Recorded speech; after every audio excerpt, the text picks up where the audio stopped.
Ang unang ginawa ni Alan pagbalik sa lungsod ay ang ipahanap sa Estefan. Gusto niyang makatiyak na buntis nga ito at tuwirang itanong dito kung sino ang ama ng batang dinadala nito. Sapagkat isang malaking kalokohan na ipaako nito sa kanyang bata, gayong pareho nilang alam na walang anumang namagitan sa kanila. Subalit mustulang nag-hide and seek ang dalawa. Naiinis man siyang isipin, ngunit tila pinagtataguan siya nito. 2 linggo ang lumipas nang sa wakas ay natuntun ito ng tao niya sa Laguna. At tulad ng alam niya, buntis nga ito. "You," kampanteng-kampanteng sagot nito nang tanungin niya ito kung sinong ama ng batang dinadala nito. "No freaking way. There is only one immaculate conception in the history of mankind, Estefan. And you are hardly qualified to become the second virgin mother." Puno ng sarkasmong wika niya. Hindi niya gusto maging ganong kabrutal, ngunit sinusubukan nito ang pasensya niya. Each passing day frustrated him to the core. Miyentras siyang natatagalang bumalik ay batid niyang iba yung pagdurusa ang dulot niyon kay Josephine. At ayaw na niyang dagdagan pa ang sama ng loob na ibinibigay niya rito. Gustong gusto na niyang bumalik sa baryo Pagukpok, subalit nagbitiw ng salita ang kanyang ama. Ayusin daw muna niya ang sitwasyon kay Estefan. At upang matiyak na hindi siya basta-basta makakatakas, ay nagtalaga ito ng 4 na bodyguards niya. Bagay na lalo niyang ipinagngingit-ngit. "I am sorry, Alan, but for the time being, you're my best option." "What are you talking about? Sino ba talaga ang ama ng batang yan?" Taglay rin ng batang ito ang dugo ng isang Watanabe, and I don't want to take the right for my child to be acknowledged as a rightful heir of that name. I don't understand.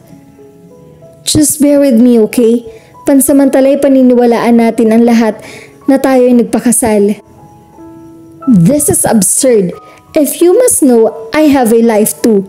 Do I have to put it on hold just because of you asked me to? I'm sorry. Just give me a couple of weeks to sort this all out. No! Please. Hindi niya maipaliwanag kung ano yung nakita niya sa mga mata nito upang mapilitan siyang sumang-ayon. Ngunit habang nakatingin siya sa mga matang iyon, ay parang may awang kumurot sa kanyang kalooban. Tila hindi na ito sa Estefan na kinaiyamutan niyang makadate. Ano man ang dahilan ng malaking pagbabago nito ay mananatiling isang misteryo sa kanya. Estefan asked for a couple of weeks. Pero nang matapos ang panahong hinihingi ito, ay hindi na naman niya ito mahagilap. At ang nakakapikon sa lahat ng iyon ay parang excited ang mga nanay nila sa wedding preparations. Galit na galit siya. Pinaikot lamang ba siya ni Estefan? Kaya pananagutan nga naman ito o hindi ng ama ng dinadala nito ay nakakayak na ito na sa kanya. Aandap-andap ang kaloobang nagtungo si Josephine sa bahay ni Renz nang mabalitaan niyang umuwi ito at sa pag-asang may mensaheng inahabiling dito si Alan. Ngunit tila paiwas ang mga sagot ng kababata niya. Masama ang loob na nagpaalam siya sa mag-asawa. "Pasensya ka na." Hinging paumanhin ito nang sundan siya sa labas ng bahay ng mga ito. Mabilis siyang nagpahid ng mga luha. May awang gumihit sa mukha ni Renz nang tingnan niya ito. Pagkatapos ay nag-iwas ito ng tingin. "Patawarin mo ko." Puno ng pagsisising sabi nito. "Pakiramdam ko kasi ako ang nagdala ng lahat ng ito sa'yo." Umiling siya. "Huwag mong sisihin yan. Huwag mong sisihin ang sarili mo. Wala kang kasalanan." Tumawa ito ng mapakla. Putsang yun. Kaya pala nagtago rito sa probinsya kasi may tinatakas ang babae. "Alam ko ang tungkol dyan." Narinig ni Therese ang pag-uusap nilang magkakaibigan. "At anong paliwanag niya?" "Hindi namin ganoong napag-usapan, pero sabi ni Therese ay sinabi ni Alan na imposibleng sa kanya ang bata. Kung ganoon ay bakit papakasalan niya ang babae?" Napipilin siya. Pakiramdam niya ay bilang hinigit ang kanyang hininga. Anong sinabi mo?" Kalat na sa buong kumpanya na ikakasal na siya. Bigla siyang nanlambot. Ang anumang katatagan niya ay tuluyang bumigay. Nasaklolohan siya ni Renz bago siya tuluyang naupos. Ipinatawag ni Alan si Renz. Nabalitaan niyang umuwi ito sa Trillo Primitive. Kung nalaman lamang niya na uuwi ito, sana'y nagpadala siya ng sulat o kahit na anong munting regalo para kay Josephine at sa pamilya nito. Masyado siyang naging abala sa pamroblema kay Estefan at sa ilang nabibing trabaho sa opisina na hindi niya naabisuhan si Renz na kung uuwi ito ay dumaan sa kanya. Pinapatawag niyo raw po ako? Napahunot noong sabi niya at namhahamig na lamig sa tono nito. Balita ko'y kadarating mo lang galing sa probinsya. Kamusta naman? Kamusta si Josephine? Nakita niyang marahang nagtiim ang mga bagang ni Renz. Mabuti naman ho. May pag-uutos ho ba kayo? Tila naiinip na tanong nito. May problema ba? Napilitan siyang gamitin ito ng authoritative tone ng isang boss. Pakiramdam niya ay mayroon itong tinitimping galit sa kanya. Ang totoo ho, sa labis kong pagkukonsensya na parang ako ang naging daan sa pagkasira ng aking kaibigan ay gusto ko nang mag-resign. Dangan at kailangan kong tiisin ang hiyaw ng aking konsensya dahil kailangan ko magandang pasweldo rito sa inyong kumpanya. Hindi kita maintindihan. Talaga hong hindi niyo ako maintindihan dahil madali lamang para sa mga tulad ninyong mayayaman ang paglaruan ng damdamin ng mahihirap. Another riddle runs and I swear I will throw you out of my office window. Anong problema? Kamusta si Josephine? Palagay ko ho ay buntis siya. Biglang naumid ang kanyang dila. What did you say? Ikinuwento ni Renz ang naging pag-uusap nito at ni Josephine na nang matapos nitong ibalita sa dalaga na ikakasal na siya ay bigla ay yung nawala ng malay. May ilang nakasaksi sa pangyayari na siyang pinagsimulan ng eskipulasyon na nagdadalang tao ito. Is she really pregnant? Hindi ko alam. Nandalawin siya ni Minmin ay hindi sila nagkausap. Minahal niyo ho ba si Josephine o pinaglaruan niyo lang ang kaibigan ko? Minahal? Wrong tense, Renz. Mahal ko ang kaibigan mo at wala akong ibang babaeng hihaharap sa altar kundi siya lang. Biglang umaliwalas ang mukha ni Renz. Prepare your stuff, we're going home. It felt good just thinking about it. If I have to use force of get a confession from Estefan, then I will use force. Even if I have to choke it out of her. Subalit nakatakdang maresolba ang problema niya dahil nang puntahan niya ang mga magulang ay naroon din si Estefan. Formal ang ekspresyon ng kanyang ama samantalang ang mami niya ay namumula ang mukha habang walang puknat na hinahamblos ang handbag ng kapatid niya. Sa kung anong dahilan ay parang galit na galit ito kay Ayan. Mom, please stop it. Nakakahiya. Sabi ng kapatid niya na panay ang salag at iwas sa bawat atake ng kanilang ina. Nakakahiya? You almost gave me a heart attack after you told us that you were gay. Shame on you, Ian. I never thought I'd raise a son like you. What's going on here? Mabutit naririto ka na, Alan. Si Ian ang ama ng batang dinadala na Estefan at itatakda namin ang kanilang kasal sa susunod na buwan. Tuloy-tuloy na pahayag ng daddy nila. But I thought, your brother isn't gay. Sambot ng kanilang ina na tila na kontento na sa ginawang paghahambalo sa kauyan niya. Niloko tayo ng magaling mong kapatid upang makaiwas kay Estefan. Pasensya ka na, Alan. Kinailangan kong gamitin ka para matauhan ang kapatid mo. You see, we used to be lovers. Kaso medyo maluwag talaga ang tornilyo ng kapatid mo. Nagkahiwalay kami hanggang sa muli kami magkita. We went out and that's when he got me pregnant. Hindi niya alam kung anong sasabihin. Sa sabay-sabay na digsa ng emosyon ay hindi niya malaman kung alin ang higit na pinagnibabawan. Pagkagulat, galit, tuwa, matinding frustration o relief. Napailing siya. Bakit pa ba siya mag-aaksaya ng sandali sa mga walang kwentang bagay? I'm leaving, Mom, Dad. Expect another grandchild. As for you, brother, I'm so mad right now. I want to kick your ass. Estefan, welcome to the family. Best of luck though. Thanks, I needed that. Napakurap-kurap si Josephine. Mukhang sa labis niyang pangungulila kay Alan ay pinaglalaroan na siya ng kanyang paningin. It's ironic na sa kabila ng pait na idinulot nito sa kanya ay walang sandaling hindi niya ito iniisip at marahil dahil doon kaya nagmamaterialize ito sa kanyang harap. Kumusta?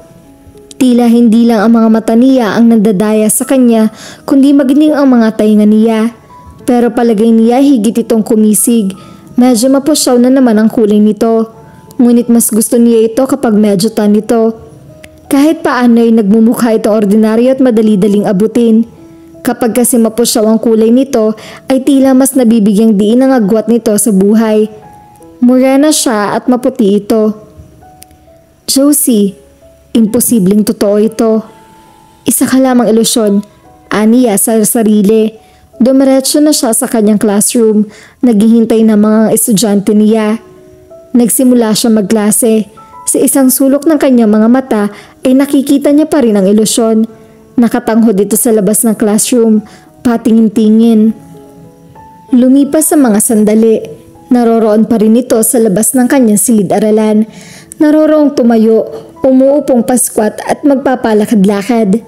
Bawal ang mga bisita roon, pero dahil ilusyon niya lamang ito ay walang marahil makakapunta rito maliban sa kanya. Tumunog ang bell at resas na. Nang muli niyang sulyapan ang kanyang ilusyon ay wala na ito. Malungkot siyang napangiti kasabay ng pangingilid ng mga luha. Kung magpapatuloy siyang ganoon ay baka masiraan na siya ng ulo. 2 araw pagkaraan ay isang buntis na babae naging bisita niya sa kalagitnaan ng kanyang pagkaklase. Sa itsura at bihis ay mukha itong artista. Napakakinis at mamula-mula. Hello, my name is Stefano Onfor, soon to be Mrs. Ian Watanabe. Watanabe? Ako ang dahilan kung bakit hindi agad nakabalik si Alan. Sabi nito at nagsimula ito magpaliwanag. Pagkalipas ng ilang sandali ay parang nais umikot ng ulo niya. Totoo ba ang lahat ng sinabi nito? Wari ay tugon sa nanguluminhang isip. Niya ang pagsulpot ni Alan. May hawak itong bungkos ng mga pulang rosas. That's my cue to live. Wika na Estefan sa kanya bago ito tumalikod. Nang makasalubong si Alan ay bahagyan nito yung tinapik sa balikat. Hello. Nagunahan sa pagpatak ng mga luha mula sa kanyang mga mata. Nang kabigin niya ito ay napahikdi siya. God, it feels good to hold you like this again. I've missed you so much. Ako rin. I was here 2 days ago but you look so withdrawn, unresponsive, na kahit nakikita mo ko ay parang hindi ka naniniwalang naririto nga ako. Kinakausap ka. So I figured I needed someone to help me convince you that I'm here, that I've back for you. I went back to Manila and pick up my whole family, including my future sister-in-law. Hindi mo nga anak ang ipinagbubuntis niya? Heck no! She and my brother used to be lovers, but my older brother is a bit of nutcase. But let's not talk about them. How are you? Are you really pregnant? Napamaang siya. Sino nagsabi sa'yo? Si Renz. Hindi ako buntis. Kumulimlim ang mukha nito, pero maya-maya lamang ay bigla ring nagliwanag iyon. I guess it's okay. We'll have plenty of time to work on it anyway. I think you will look lovely walking down the aisle without a baby bump. Totoo na ba talaga ito, Alan? I want to kiss you right now. So I can prove to you that this isn't just a dream. Kaya lang baka maagang magloko ang mga batang to. Ako pang sisihin mo. Natawa siya. Nagpalakpakan ng kanyang mga estudyante. Hayan, parati ang nangingiti na si ma'am. Sabi ng pinakamakulit na estudyante niya. Nagtawanan ng buong klase. Pati sila magnobyo ay nakisali sa pagtawa ng mga ito. Mahal kita. Mahinang anas ni Alan. Mahal din kita. Mahal na mahal. I thought I wasn't gonna hear you say that. May himig na pagtatampong sabi nito. Sus, malapit na nga akong maloka sa kakaisip sa'yo. Nagdududa ka pang mahal kita. Hindi naman nagdududa, pero minsan ay masarap din palang marinig yon. Back then I thought it was corny, but when you're saying it to the one you love, it's not at all. Mahal kita. 5 buwan ng pagkaraan ay ikinasal sina Josephine at Alan sa maliit na kapilya ng Baryo Pagukpok. Dinaluhan niyo ng mga importanteng tao sa kanilang buhay, mga pamilya at mga kaibigan. Iyon na marahil ang pinakamagandang kasal na nasaksihan ng buong baryo. Ang sinaunang yari ng kapilya ay tila nakadagdag lamang sa dramatikong background ng kasal. Ang pinangangabahan ni Josephine na balakid sa kanila ni Alan ay hindi nangyari. Napakabait ng mga magulang nito. Sa katunayan ay nagpahayag ang mga ito ng paghanga sa mga magulang niya. Napakasipag daw ng mga tao. At siya man ay napuri din ng kanyang future mother-in-law sa di umano'y dedikasyon nito sa pagtuturo. Bibihira na raw ang mga katulad niya na nagbuburo sa liblib na baryo upang magtiyaga sa kakarampot na sahod, gayong maaari naman siya magturo sa ibang lugar.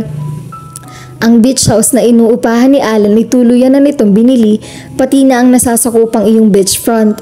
Ongoing na ang construction niyon para sa isang eco-friendly house.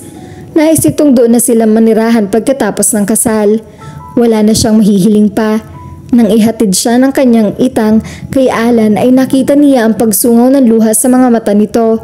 Napaiyak din siya at mahigit itong niyakap. "Salamat po, itang." Magalang na nagmano si Alan. "Baka mahalin mo nga sana ang anak ko." "Makakaasa po kayo, itang." Sa pangambang masira ang kanyang make-up ay pinigilan niya ang sarili na umiyak habang taimtim nilang binibigkas ang kanilang mga wedding vow. Soon the minister pronounced them husband and wife. They kissed. Kung hindi pa sa patikhim na at pangangantsaw ng mga kaibigan ni Alan ay tila bantulot pa itong tantanan ng kanyang mga labi. "May honeymoon pa," maasim na komento ni Gary. "Inggit ka lang, mag-asawa ka na rin kasi," ani ng isang kaibigan nila. Not for another 10 years. Picture taking sa pagpapalit-palit ng pwesto at pose ay hindi sinasadyang muntik na siyang matalisod. Nabitawan niya ang kanyang bouquet at humagis ng wala sa oras. Naagapan siya ng kanyang asawa. Ang bouquet na salon ni Gary. "Congratulations, dude. Looks like you're the next bride," nakangising sabi ni Alan. Nag-echo sa kapilya ang masayang tawanan.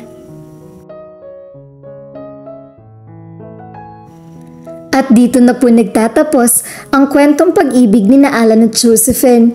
At lagi po nating tatandaan, ang tunay na pag-ibig ay dumarating sa oras na hindi mo inaakala, sa paraang hindi mo inaasahan. Pwede itong magbigay din sa ideya na ang pag-ibig ay isang biyaya na kusang dumarating, minsan sa mga pagkakataong hindi mo akalaing posible. At sa tamang panahon, may isang taong magpapatunay sa iyo kung bakit ka para sa kanya at kung bakit hindi ka para sa iba. Sana po ay may nakuha kayong aral at inspirasyon sa kanilang pag-iibigan. At muli po ay samahan at suportahan niyo po ako sa mga kwentong pag-ibig na ibabahagi ko sa inyo. Maraming salamat po. God bless at ingat po tayong lahat.